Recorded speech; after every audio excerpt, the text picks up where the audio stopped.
I hope people come to Slice and Dice for hot takes because I have one. We talked about the 5 most popular articles here. There's a playlist for marketers that has 10 to 15 pieces of our most popular content from the year. Not a single piece of the content was about creating content. So my hot take is do not create content that is about creating content.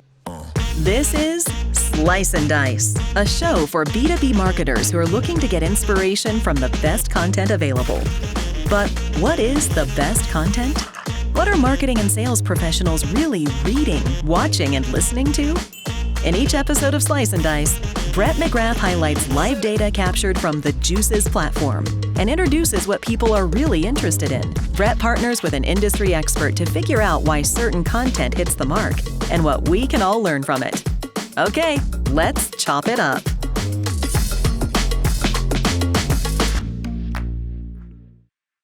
What is up, everyone? Hello, and welcome to episode 2 of Slice and Dice. I am your host, Brett McGrath, and today we are going to be exploring 5 of the highest performing content pieces built for content marketers on the Juice last year.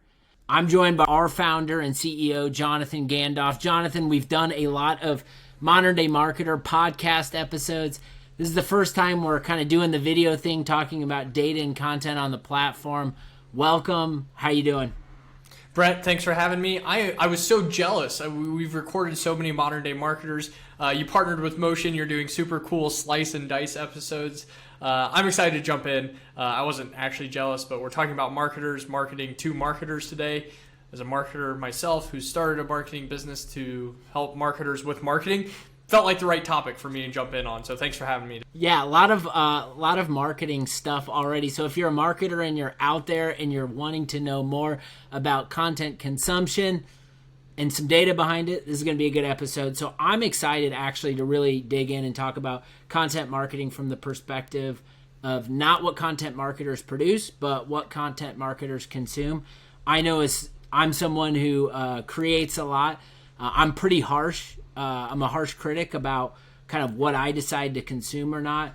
And I'm curious, maybe just to kick things off here, is what do you think brands who are creating content regularly can learn from content performance when it comes to creators being the consumers of that content? You and I had the opportunity to look at the same data as we prepared for this episode and the data you'll be sharing later on. And there were 3 main lessons for me as we think about not what content marketers are creating, but what content marketers are actually consuming. A topic that probably doesn't get enough discussion, so that's why we're discussing it today. But there were 3 lessons I had. One, marketing to marketers is difficult. And maybe that's not so much from our data, but just something that feels very personal to me. I think there's this notion that marketers are high volume content consumers, which I think they are. They're high volume content sharers, which I think they also are. But I think the challenge is we are also very skeptical. We know what other marketers are doing. Marketers are the most likely to hit a blog post and know whether or not it's written to actually be helpful or to be serve SEO purposes, right? We know the tools of the trade. We know the goals, the softwares that each other are using. So I think marketing to marketers is actually one of the most difficult audiences to capture the attention of. The second lesson I learned is that content strategy showed up multiple times in the research that we were doing. There actually wasn't any content that showed up as the most popular content on our platform that was about creating content, but content strategy showed up multiple times. I think some of that is that macro level pressure of the economy is being pushed down to individual content marketers and content marketing teams. They're trying to get out of this habit of just content creation repetition, and they're either being asked about the strategy or they're trying to develop stronger strategy. The number one piece, which you'll talk about later in this podcast, I think revolves around this topic very heavily. And the third and final trend that I noticed from this data is that distribution is emerging. You have spent a lot of time and energy talking about content distribution. It's what we're building our software around. Our top content from the platform for content marketers featured topics like campaign templates, amplification via social, repurposing content. And all of that is about not doing more, but doing more with less, which I think unfortunately has become kind of this trope amongst everybody right now. But I think marketing teams specifically, where budgets are being frozen, where teams are shrinking, they're trying to figure out how to do more with what they already have, and that certainly rose to the top in the trends that we saw. I love the takeaways right out of the gates, and what I'll say is you're already talking about content distribution, which is near and dear to my heart, and I'm really excited about that. But maybe for anyone who didn't see episode number 1, we can remind everyone all of this content and the data is coming from The Juice. And if anyone is unfamiliar with The Juice, why don't you share a little bit about kind of who we are, what we do, and then how we're getting this data? I'd love to. The Juice is the content curation platform for B2B marketing and sales professionals, and the distribution channel for brands who want to reach them. So we have over 100,000 pieces of content on our platform. We curate that content for each individual user that signs up for our platform, and we help brands promote content through our platform. So let's set the stage with the data we found. Platform engagement data. We're tracking the engagement and actions taken by members engaging with all of the content on the Juice platform. So I mentioned there's 100,000 pieces in our library. This is real data. This is how content marketers have behaved on our platform. Also calculated into this are things like bookmarking, favoriting, and sharing. So it's not just reading, but it's what are they browsing, what are they searching for, what are they saving and coming back to later, what are they sharing with their team, etc. And lastly, the data is filtered by job function, and data used here specifically to anyone who has a job function in marketing. If you're interested in seeing other data sets for other job profiles, maybe you're a marketer tasked with selling to sales enablement professionals. We have that data as well. We're sharing it with our audience. And so we're happy to share that with you as well. But today, it's specific to the job function in marketing. Yeah, I'm really excited about this. We as a team are working more closely than ever on pulling the data, slicing it and dicing it, if you will, into specific persona types, and then coming on this show and talking about it. So today, hitting the content marketer persona, and I think we just as a business have some broader initiatives of how we can bring this to life. I'm excited to be doing it today on this show. One of the things that I noticed based on the data, and one of my primary takeaways, was that 4 out of 5 of them were articles. And I think when you historically think about the content marketer, you can associate the content marketer with the blogger, and the blogger is probably writing articles. Did you anticipate and expect kind of the article to be as dominant as it was for content marketers on the Juice platform, or is that pretty par for the course for you? I would certainly expect articles to be the most popular. I wouldn't have expected them to maybe consume 80% of the top 5, right? I think marketers in general, especially as we talk about our marketing persona, one, they're being tasked with creating articles on their own. So they're not only are they probably consuming these for education or purchasing decisions, but there's also probably some inspiration, we'll call it, seeing what others are doing and trying to learn from that, as well as the actual objective of reading an article for your own professional development, purchasing decision. I am not surprised to see article as the most popular. And then, as we talked about briefly earlier, all these marketing teams now all of a sudden are coming up with less and less time. Articles are the quickest to consume. And I think this wasn't actually what we saw across our entire platform. 2 other just trends there I'll mention briefly. We saw everybody across the platform that was director level and above actually spending less time with content that was titled guides or ebooks. And I think that's a time that it takes to consume those things. And then lastly, we actually saw our sales users, they were most often engaging with what we call toolkits on our platform, or templates, things that they can literally take from our platform and repurpose for themselves. So that article statistic was specific to our marketing audience, but it actually wasn't consistent across the entire platform, which I thought was interesting. Look at you. You're already teasing and setting up future episodes that we could dig into with some of those data sources. I like it. So be on the lookout. More to come. We've got a lot of different ways that we can talk about this data. But why don't we get into the pieces of content? The first one would be the complete guide to social media amplification. This was put out by Sculpt. What I liked about this was that it broke everything down into what I like to call 7 mini chapters. So it was very easy to consume. We're always looking for more reach on the different channels that we're promoting our stuff. And this guide is something that just attracted a marketer like me to, and really gave me some information that could help me level up when I'm thinking about how do we get more reach out of our social media amplification. The next one was 10 things I learned about SEO working at Demandwell.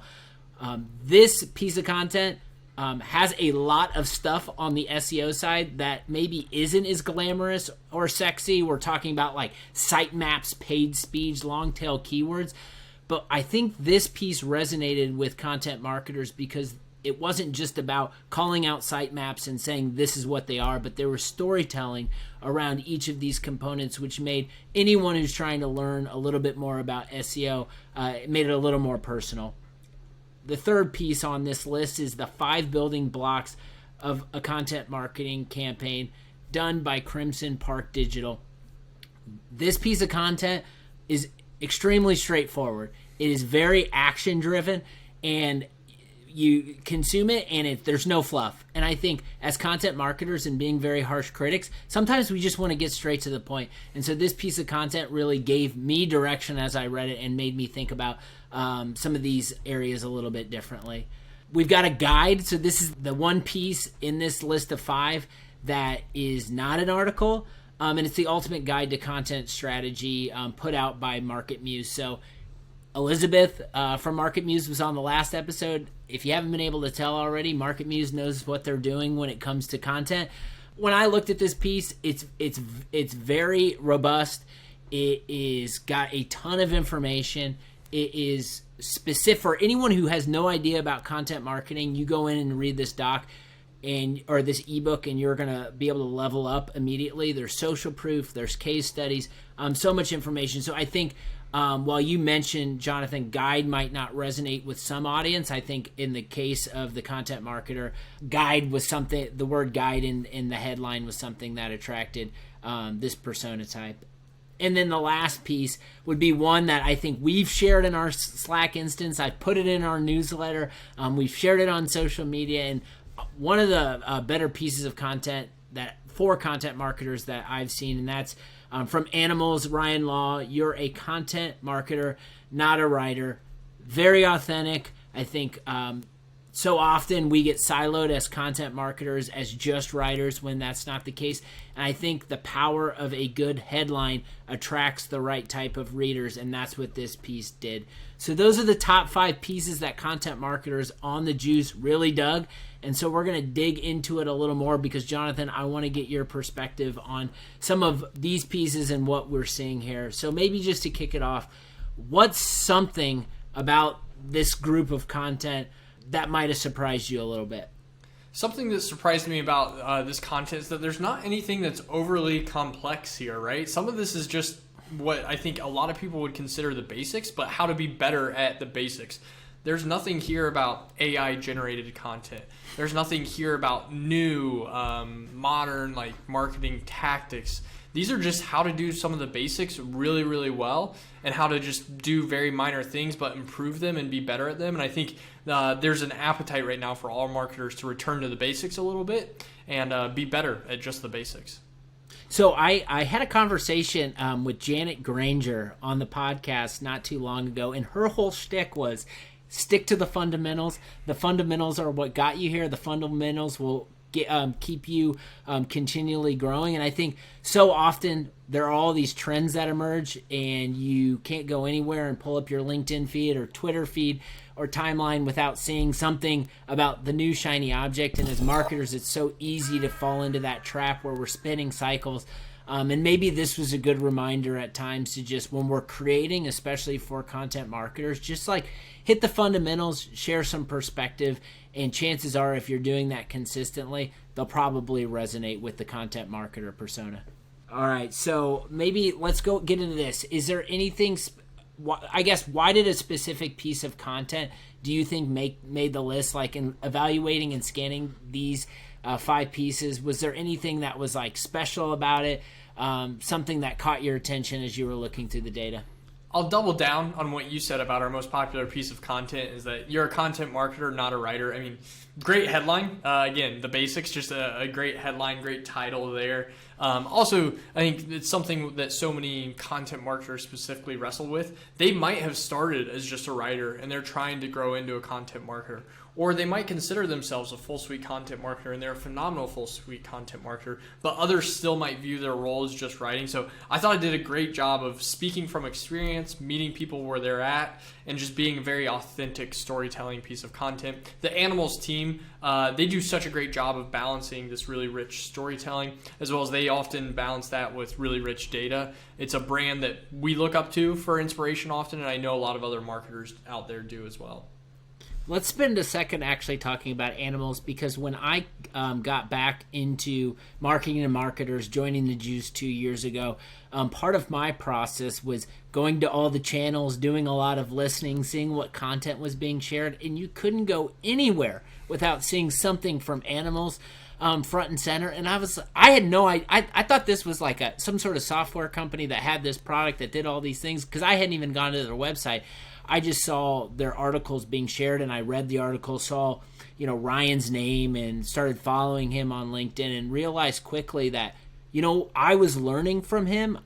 He was sharing insights and information that was front and center through his content, and that this was stuff that was taking me cycles to find. So it was helpful. Like you hit on that. It was super helpful. So I guess just, we spend a lot of time, context is everything. And we spend a lot of time not only seeing which content pieces perform, but also like which pieces are resonating. And I think for me, animal storytelling and their ability to be helpful through each piece of article that I open up and read always stands out to me. You mentioned the storytelling match with the data. Is there anything else just in your history of consuming their newsletter, maybe listening to their podcast, reading their articles that stands out to you in terms of something that they're doing right for the content marketer? It's interesting you mentioned that you saw them everywhere, and so did I, so do I still. We see them everywhere. We love their content, but they're not publishing that often. This may have changed a little bit very recently. I'm not sure, or it may not have, but my familiarity with Animals is that they're not actually publishing that often, which goes back to what we were talking about at the start of this podcast. Like, they're not just creating content for creating content's sake. They're doing really rich research. They're asking really in-depth questions. They're publishing really authentic storytelling content pieces, and it's resonating. It was literally the most popular piece of content out of 100,000 pieces of content for marketers on our platform. It resonated, right? So I think there's something there about balancing the storytelling with data. I think only publishing when you have something that's worth publishing, and knowing your audience so well that you can connect with them and meet them where they're at. Animals does that not only with this piece of content, but consistently with a lot of the content they're producing. I want to talk about some observable opportunities. So it's easy when you're not in the seat to kind of play armchair quarterback. So we're going to play a little armchair quarterback here. And looking at this list, I thought about, and maybe we'll stick on the theme of content distribution since you brought it up at the beginning. But an opportunity that I saw was looking at the Ultimate Guide to Content Strategy by MarketMuse. It's such a dense and powerful resource that I said to myself, if I could literally take this piece of content that's so valuable to content marketers out there, and I could spend the next 6 months just with this one piece of content, writing articles, pulling tweets, pulling quotes, and just figuring out the distribution of that, and that's all I could do. And I think if that's all I did, that the right content would continually get in front of the right people, and I wouldn't be producing anything new. So I think for me, I think the one of the big observations in next steps, if I was kind of the author of that piece of content, would be, okay, this is pretty dense. There's a lot of opportunity here. Instead of just going and moving on to the next one, maybe it makes sense to spend some time figuring out the distribution, write a new article, distribute the article on a platform like the Juice, and see, I guess, how much juice you could squeeze from this orange. I guess we're gonna go there, but that was a takeaway from me. Was there any opportunities with that piece or any of the others that you saw?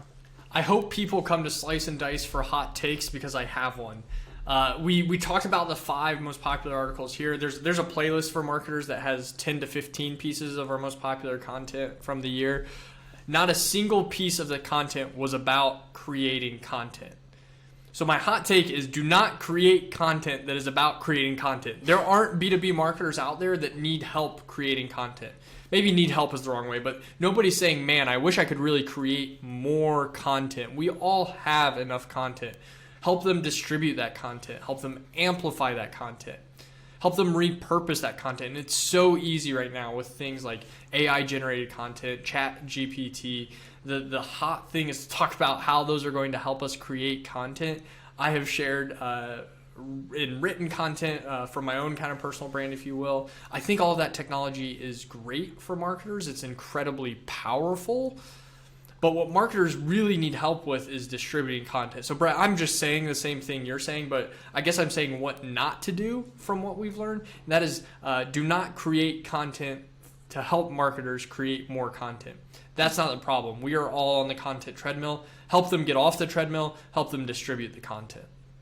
I love it. I love that, just emphasizing the point a little differently. Maybe let's take it home. Let's give people watching and listening maybe one final takeaway from this data set. And I'll start here.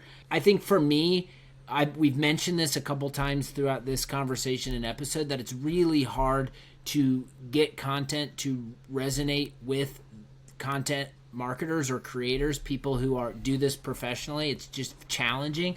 But I think one of the things that broke through for me as I was reading through each of these pieces was just the authenticity that was layered in throughout this. I didn't feel like I was reading B2B content. I didn't feel like I was being told what to do. But all of these pieces had stories associated and some context given for how they wanted to convey their points. And that started specifically with the animals piece with the headline.